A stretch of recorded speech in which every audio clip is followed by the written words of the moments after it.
Well, it's officially almost the end of 2024, and again, we just briefly celebrated the Thanksgiving. Come to think of it, that time flies, and this year, just looking at the circle of our lives, and so much to be thankful for. Well, again, speaking of being thankful for, I guess among the international community, one country should have a lot more to appreciate or to celebrate, which is the country of Vietnam. Now, recently, I came across multiple articles that believe that this country is growing economically, and get this, some economists believe, or even the political scientists believe, that Vietnam can be the next China, or Vietnam can be the replacement of China. And given the fact that after the US presidential election, President-elect Donald Trump has already placed the tariffs on three major countries: Canada, Mexico, and of course, China. Now, by making such move, it caused wild waves among the international community, especially intensify the relationship between US and China. How do we understand the role of the competition after Donald Trump going back to the White House? And also, what about the nation of Vietnam? Can we believe that Vietnam will be the next China, just to soften the relationship between US and China? Well, ladies and gentlemen, it's my great honor to invite our distinguished speaker, who's the Dr. Hai Hong Nguyen. Again, Dr. Hai is currently a senior lecturer of politics, social change, and international relations in the College of Arts and Science at VinUniversity in Vietnam. He's a political scientist, and he's very experienced in lecturing and research in politics and international relationships. Well, Dr. Hai, and welcome back to The Missing Piece. Thank you, Will.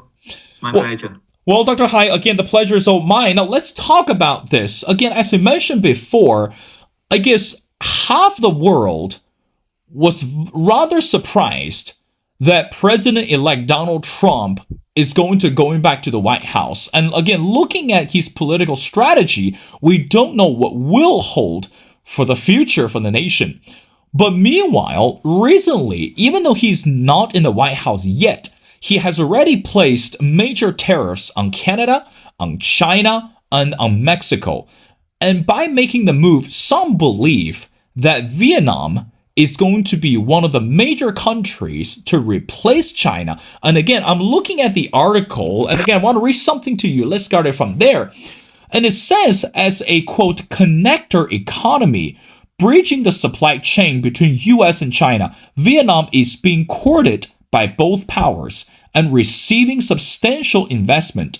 US can leverage its strength in technology investment and the talent development to put Vietnam closer to its side. Dr. Hai, you're the expert. Let's talk about this. How much do we believe that Vietnam can be the next China, or everything we talk about today, it's only sounds good, but in reality, it still has a long way to go? Your thoughts? Thank you, Will. That's a very interesting question. Now, I think first of all, we have to go back to the first terms of President Trump's, and also, of course, we comes to his victory recently in the election in the United States. Now, comparing with what happened or what he spoke in the first terms, I think these times it comes with a surprise for Vietnam.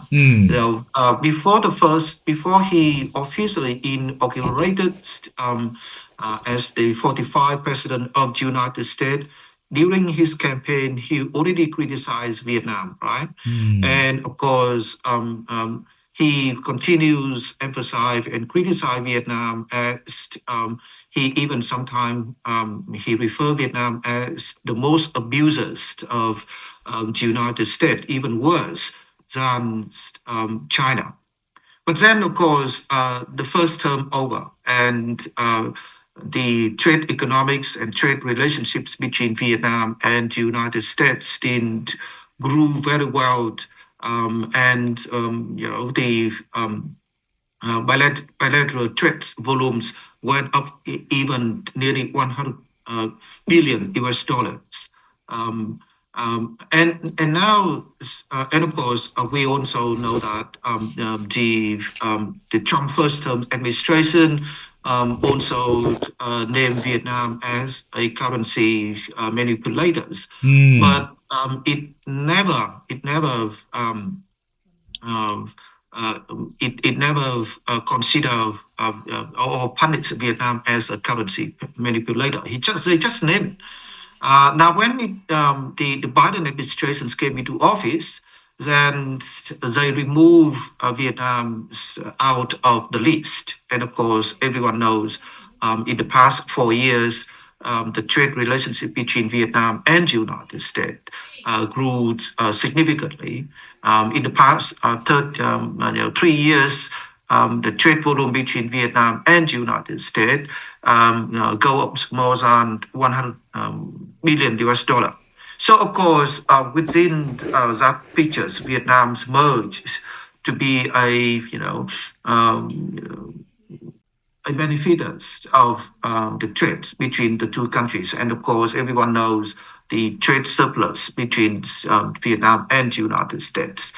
And when President-elect Trump, during his campaign for the second term, he already mentioned the universal tariff. And he mentioned and he singled out a couple of names, right, of countries, including China and Mexico. But surprisingly, Vietnam was not. Hmm. Right, was not mentioned by President-elect Trump during his campaign, and recently, as you pointed out, he mentioned in his X platforms, three countries, China, Mexico, and Canada. Right. Yesterday, Prime Minister of Canada flew to Florida to meet President Trump in person, and of course, Mexico's president also gave a very, kind words, very good words to President-elect Trump. Only China, of course, still, um, be quiet, and we can say, and even send some kind of signal to, retaliate to the U.S. if the U.S. impose tariffs on China's. And of course, yesterday again, President-elect Trump also warned the BRICS countries, including Russia, China, South Africa, India, and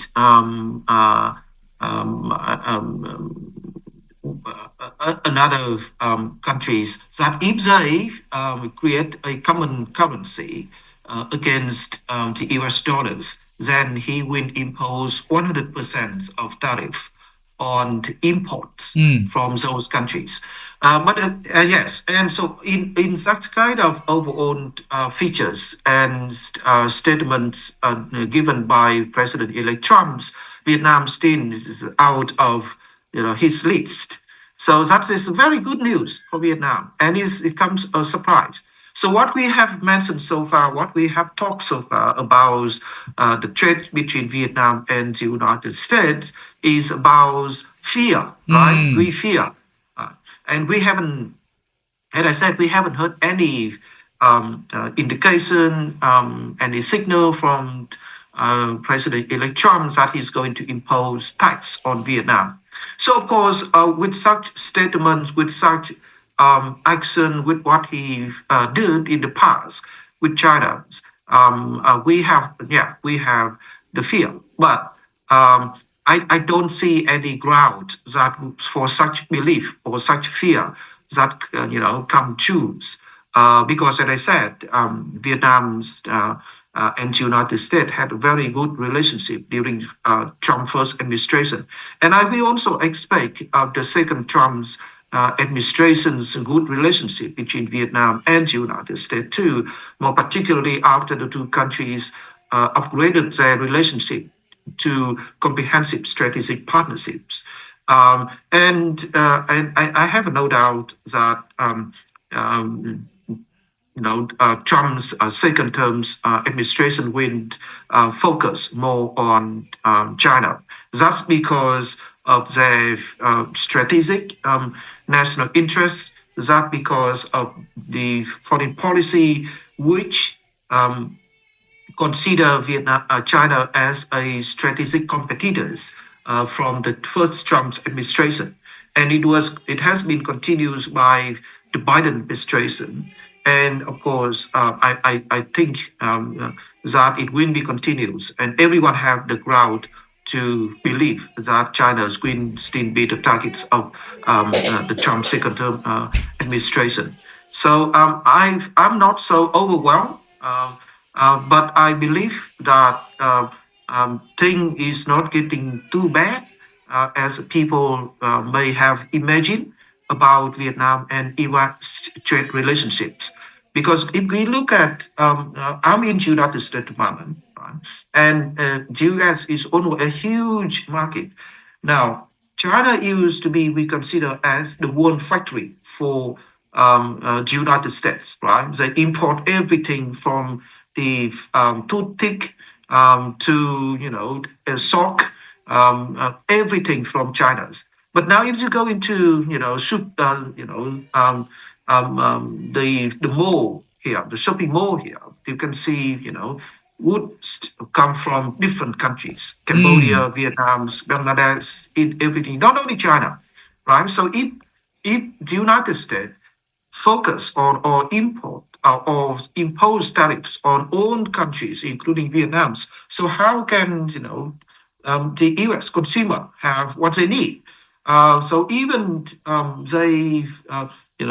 people say if the United States impose tariff on all countries, the person who is affected the most, who feel hurt the most, is American consumer, right?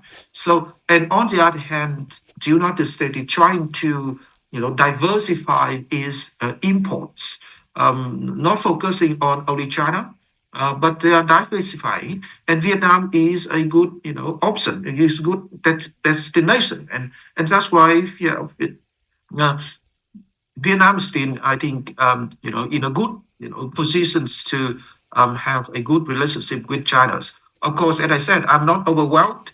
Vietnam might suffer some kind of, barriers, I would say, or even some kind of threats from the coming in administration. But yeah, Vietnam will, know how to play with the Trump administration. The only fear that I have, which is grounded, Mm. is that if Vietnam's import too much, right, and inevitably the materials from China to produce products and goods before they are exported to the United States, then Vietnam might suffer some kind of, even sanctions against Vietnam by the Trump administration, because they might, impose some kind of sanctions on countries that import materials from China. But at the moment, Vietnam's economy heavily relies on China's materials, raw materials, to manufacturers to produce goods. So that kind of fear, and which is grounded, that I have. I think Vietnam must be very careful in this way, so that it can avoid some kind of sanction from the United States, rather than Mm. tariff that I could imagine. Mm. Dr. Hai, let's talk about another piece of reality. Again, I'm looking at the names of the companies that have already moved to Vietnam. I mean, again, we're looking at so many of them. For example, one company is called Gore-Tex. It's another Apple supplier that it's also investing up to, get this, $280 million to establish a new subsidy in Vietnam to serve Apple's demands. And also, we're looking at other major technological corporations. And for example, it's called a BYD Electronics. And also, we're looking at another one. It's called a Lookshare Precision. I mean, again, we're looking at more and more companies in reality either are in the process of leaving China and transferring themselves to Vietnam, or they have already reestablished their companies in Vietnam. So, what does that say about those companies? So, some companies are American companies, and some companies are internationalized. So, going back to the term, it's called internationalization of industrial chains. So again, Dr. Hai, what does that say about China? What does that say about US if we believe, or if we are to believe that Vietnam should be careful, and Vietnam wanted to maintain this balanced role between US and China, but how do we understand those moves from the economic standpoint? Is it only about politics, or there's something more to that? Your thoughts? Well, I think just that kind of move can be seen from both economics and political point of views.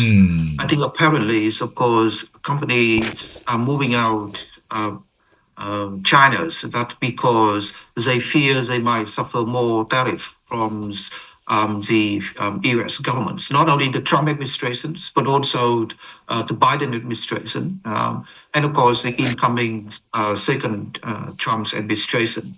So that's why we haven't seen that kind of movement since the mid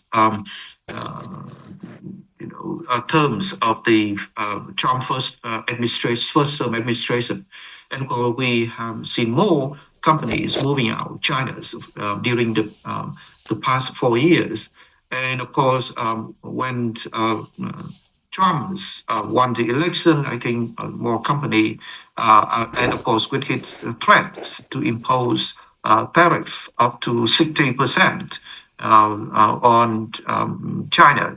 So of course we have no doubt, and obviously we will see more companies moving out of China, and of course that's from purely economic point of views. Of course, everyone have to, and every company have to make profits anyway. Now on the political side, I think. Yeah, as you said, some companies are American companies, some are internationalized company, and of course, Chinese investors also have a big stake in those companies, and of course they understand that Vietnam is a good destination, and that's why they moved to Vietnam. And again, as I said, Vietnam must be very careful about it, because of course Vietnam need investment, needs international investment, but of course Vietnam must be more careful, and must be more, how can I say, um, uh, think of the long-term strategic benefit rather than the long-term strategic benefits. So I think, however, Vietnam can have some arguments and against if it comes to tariff impositions or sanctions by the incoming Trump administration. That of course they have to prove that this is a purely Chinese invested company, right? Rather than just a internationalized company or corporations. That's because it also includes American investor benefits as well. So Vietnam can argue that, can prove that it's not purely Chinese invested company. So if based on that argument, Vietnam can say, well, the trade surplus between the US and China, the US and Vietnam, is because they have to import, materials for American company to manufacturers in Vietnam. It's not, and of course, again, it will in turn benefits American consumers. So I think, yeah, Vietnam again must be very careful, and it must be, well prepared for to argue against the Trump's administration, and that is what I can say for now. Dr. Hai, two more questions before letting you go. Let's talk about this trade policy. And again, we're looking at, I mean, this is the end of the year. And again, we believe in numbers, and we have seen that this increase in the trade relationship, and again, quote unquote, Vietnamese made items rose at corresponding rates. And also, we've seen that how the numbers have shown that this slowness of the Chinese economy. Now, I want to read something to you and again get your reaction. Eric Trump, the president-elect's son and the executive vice president of the Trump organization, this is what he said during one interview regarding Vietnam's potential, and I quote, Vietnam has tremendous potential for luxurious hospitality and entertainment. We are beyond thrilled to work with amazing family to redefine luxury in the region. So in other words, younger Trump said in a statement to talk about the company's Vietnamese partners and also to build the five-star hotels and golf courses in a province outside Hanoi. I mean, Dr. Hai, I don't believe that's what we call the business bluff. I mean, we know that a Trump family, it's well known for its business establishment and also for business deals and negotiations. So by having the statement from Eric Trump or from the Trump family to believe that Vietnam has a lot more potential to grow, is there another message to China, or is there another message to the Southeast Asian country to say, hey, we are coming and get ready, and China is going to face a more difficulties and more challenges compared with the competition with the US? What do you say to that? Well, I think in this case, I tend to only focus on Vietnam's markets only, and of course, the Trump organization is making investment across Asia and Southeast Asia. I think Vietnam is the next destination. Vietnam is not the first one, and it might be not the last one. So what I mean is that Vietnam is the next destination, and of course, because Vietnam is emerging to be a very lucrative market, right, with more than 100 consumers, and it's emerging to be a middle income countries, etc. So, and Vietnam's, I think, is a great potential market for any investors, not only the Trump organization. So I think in this case, I just merely focus on the market itself, the benefits of the market. So I think the Trump organizations, they see that they can benefit from the emerging market of Vietnam, rather than I'm looking at the political point of views, and also some kind of competition between Vietnam and other Southeast Asian countries, or any messages that the Trump organizations want to send to other Southeast Asian partners, that they just want to move to Vietnam. They see only Vietnam as the only good market to make investments in. So I think and again, Vietnam is the next market, is not the first, and of course the last one. Even I can say Vietnam come in later than other markets in Southeast Asia. So and of course again, I also think that the Trump, apart from the investment point of views, economic benefits point of view, of course, again, as I said, based on what the first Trump administrations built relationship between Vietnam and the US, and of course, President Trump's personally relationship with Vietnam and with Vietnamese leaders. I think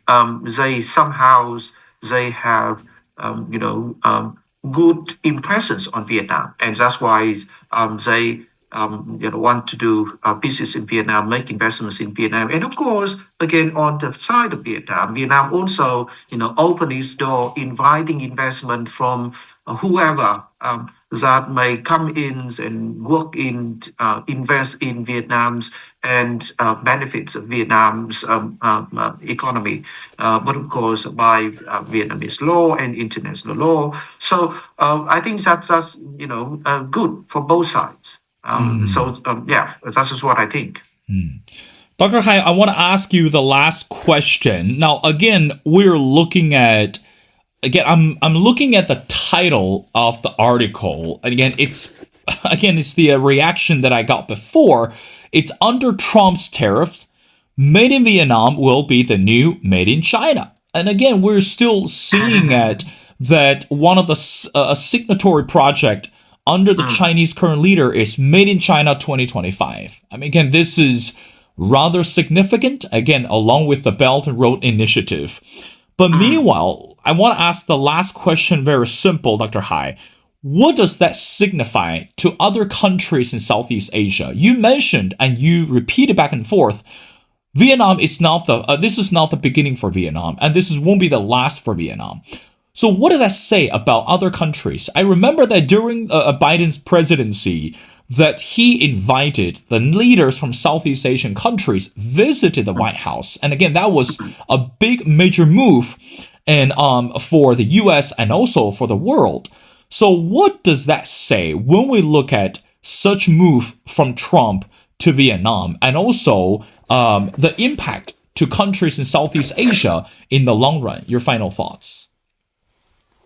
Well, I think first of all, let's come back to the title of the company of the articles that was mentioned. Made in China or made in Vietnam as the same. So I think again, as I mentioned from the very beginning of our conversations today, that is what I fear. Right. So that is Vietnam need to be very well prepared for it because Vietnam's is importing raw materials from China to manufacture and to produce goods in Vietnam. So I think the orders of the articles imply that even it is made in Vietnam, but because Vietnam imports the raw materials from China, and that's why it turned out to be made in China. But again, Vietnam's is wise enough in order not to be considered as the secondary producer of China's. Because Vietnam would not trade off that kind of short-term benefits to its long-term strategic benefits. And Vietnam must take measures, to counter that kind of fear or counter that kind of threats. Now, I think to the whole Southeast Asia regions, I think for when the Trump's second term administrations are counted in a couple of days. I think so far we are not clear much about the incoming Trump administration foreign policy. Even though he already, nominated the candidate to be the next Secretary of State, but the next, if of course he approved by the Senate to be the next Secretary of State, if we look at the profile of the candidates, it is still something we are not clear. Because he seemed to have lack of the foreign relations or the international views on the roles of Southeast Asia, more particularly when we link Southeast Asia to the U.S. strategic benefits uh, and also I hope, to continue Indo-Pacific strategy, was, of course, initiated by the Trump administration back in 2017, and it has been continued by the Biden administration so far. So, as I said, his Trump administration, the incoming Trump administration foreign policy is still very, very unclear, even to Europe, to Southeast Asia, and to other part of the world, and that's why. And so far, uh, China seemed to be, or Russia or the Middle East seem to be um, uh, the targets or the focal point in the coming in Trump's administration foreign policy. But that's what we have heard about, and from Trump's statements and speeches. And Southeast Asia has been, you know, uh, entirely, not completely, but almost absent from Trump's statements. So, I agree with many other, scholars and experts that, of course, Southeast Asia has a fear about, the Trump's incoming policy to the regions, and but I think again, with Trump interested in doing business with the regions, with countries. I think again, say that the Trump's incoming administration or President Trump's will focus more on individual countries rather than on the whole regions. So and that's what we learned from his first term's administration. Right? He rather focus on or have good relationship with single or individual countries rather than with the whole organization or something. So I think even we are not clear yet about the incoming Trump administration foreign policy, but I'm sure that individual countries can work out their own way in order to have good relationship with the incoming administration. And of course, we can't in the interconnected world today. We cannot separate one country, from the whole regions or the whole organizations. But instead, by I understand that by playing with individual countries, and if individual countries work together with each other instead of relying on Trump administration's overall policy toward organization, then they can build a good organizations. So I think for my message to Southeast Asian countries is that they should keep the current spirit, the current regionalism spirit, rather than relying on an external partners.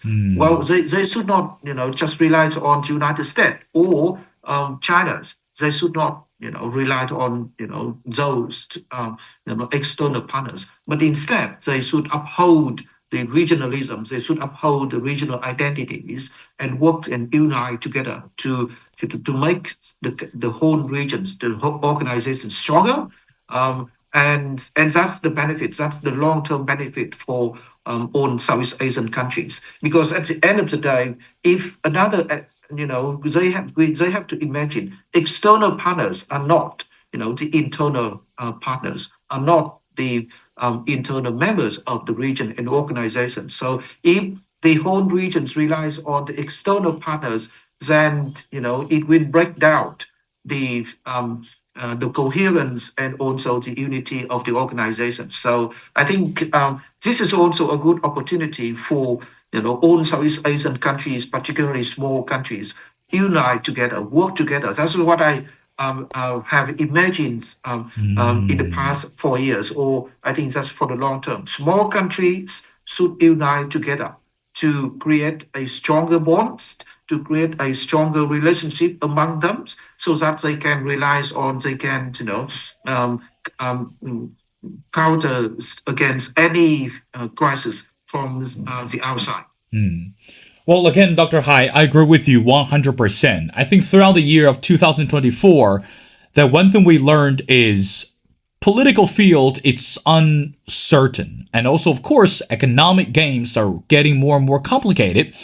But as you said before, smaller countries should definitely stay united rather than being divided by political or any outside noises. Well, ladies and gentlemen, it's my great honor to speak to Dr. Hai Hong Nguyen. Again, Dr. Hai is currently a senior lecturer of politics and social change and international relations in the College of Arts and Sciences at VinUniversity in Vietnam. Dr. Hai, thank you so much for your time. It's always been a pleasure. And again, we really appreciate your appearance on our show throughout the year. And we want to wish you a great holiday. And we're looking forward to our conversation in the new year. And hopefully things are going to be less complicated and more interesting. So thank you so much for doing this.